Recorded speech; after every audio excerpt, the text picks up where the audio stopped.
Okay, well look, we've had a very, very thorough day, drawing to a close now. Are you going to say a few words? I'm just going to sort of wrap up now. If I can say a few words and then you can say... Oh, right, okay, sure. You say a few words first then. Yes. The first thing, I'll mainly thank you, and I'd like to thank the speakers all day. I think all of the speakers have been really excellent. And I can promise you, having spent the last 9 or 10 years as a lay person going through the cancer research world, that you've had a chance to listen to some of the best speakers in the country today. And particularly, I'd like to thank Paula and Trish, because as oncologists, they have taught me that there are doctors out there who think very, very hard about the treatments that they're delivering to their patients. And a special thank you to them for that. Thank you.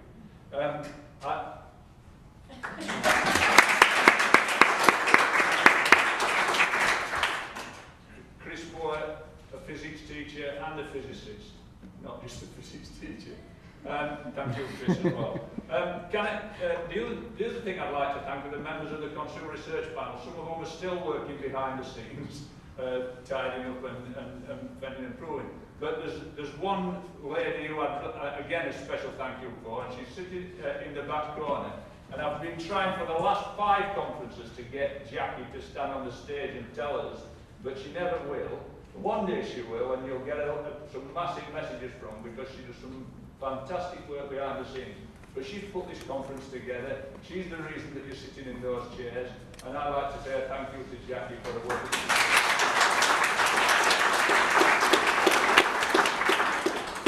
And just a personal note, for the last 4 years I've been chair of the NCRI Consumer Liaison Group. I finish my time in post next week. And the new chair of the National Cancer Research Institute Consumer Liaison Group is a young man from Stevenage called Richard Stevens. And Richard Stevens would have been here today were it not for the fact that he's having a BCC removed from his leg and he can't get here, but he sends his apologies. And if you get a chance to listen to Richard Stevens at some point in the future, then take that opportunity.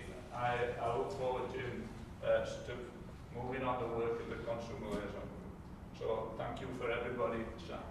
Great. Well, thanks, Dave. You've covered quite a lot of what I was going to say. But just can I remind you, before you go, if you haven't, do fill in your evaluation form. While you're thinking about that, just to sort of some reflection for me about what I've learned during the day. One of the things I learned this morning was the importance of eating your oranges and lemons. And also sulfuric acid is not very good for you, I believe. But also the importance of making sure you get a high proton diet. Okay? I know that Rupert and David are not here, but those are really important messages we learnt about not the actual hardware of delivering radiotherapy, but actually getting people to radiotherapy and to cancer services. Very important, the sort of messages they struck.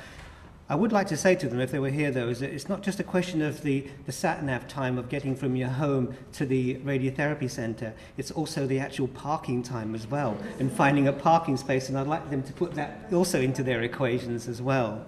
From the afternoon, I think one of the things I took away is sort of the need to train my patients when I'm sending them from radiotherapy how to do yoga so they can lie absolutely still and preferably hold their breath for 20 minutes, because that's going to make it much easier.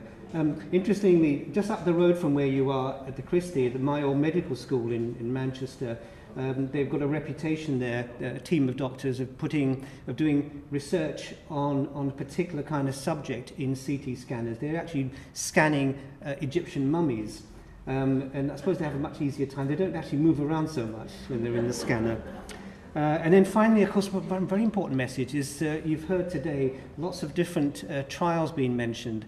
And of course, the ones that actually get probably recruited the best are the ones we've got really catchy names. Like, if you can do a trial on bone disease with ribs, then you call it RIB.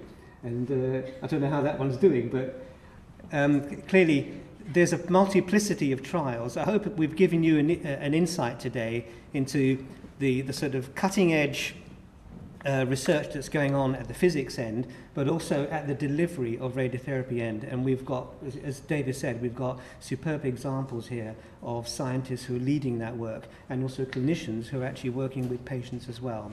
So Dave's thanked lots of people. I'd like to thank also not just Jackie, but Jackie and John, who are responsible for the videoing and the recording of this, through which we will then have the proceedings of the conference available on a DVD, and did I hear also online as well? Okay. I'd like to thank all the CRP members for sort of helping to make the conference successful, obviously the speakers, but most of all, very much like to thank you, the audience, for coming along and make this always, as we always have had now for the last 11 years, a really lively event. So thank you all very much.